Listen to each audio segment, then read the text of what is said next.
The European Football Championships are here, and you can expect big names to be competing for the trophy. Italy, France, Germany or Portugal will be there or thereabouts come the final, while images of smiling, happy fans will be beamed into millions of homes this summer. Sweat will be falling off the brows of others elsewhere in the world, in Sialkot, Pakistan, for example, where nearly 70% of the world's footballs are made.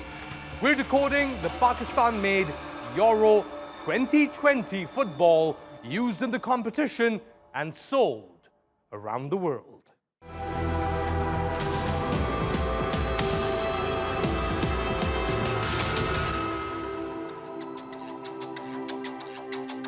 The European Football Championship has grown beyond all recognition since its first competition back in 1960. Now, 24 teams are set to compete across 11 host nations. The tournament is a cash cow for each competing football association, with this year's winners taking home up to 34 million euros in prize money, earning UEFA, the game's European governing body, to make enough money to last for the next 4 years. Away from the backdrop of gleaming European capitals and brand new stadiums, mundane conditions await those working in football support industries.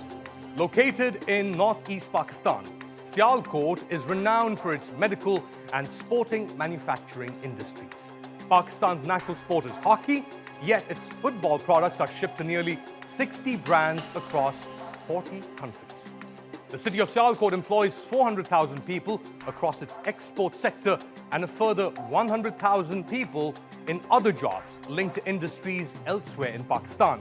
Its financial output is set to equal a tenth of Pakistan's total export revenue. Sialkot has undergone some significant labor changes since it first came to attention in 1996. Back then, several trade unions and NGOs discovered children working in football manufacturing sites. Brands like Puma, Nike, Adidas, Decathlon and Reebok were all found to be selling items made by children. Within a year of the discovery, an international agreement was signed in 1997 to eliminate child labor in the football industry in Pakistan. While child labor has been eradicated in factories supplying well-known brands, wages are an area of concern, with an average household having 6 mouths to feed. The government of Punjab says the minimum wage is insufficient to support an average Pakistani family, given they also do not get social security or sick benefits. There are also documented cases where worker unions collude with employers to the detriment of workers. There have also been redundancies caused by industrialization of making footballs from hand-stitched to a mechanical bonded process. Many women have been laid off as a result.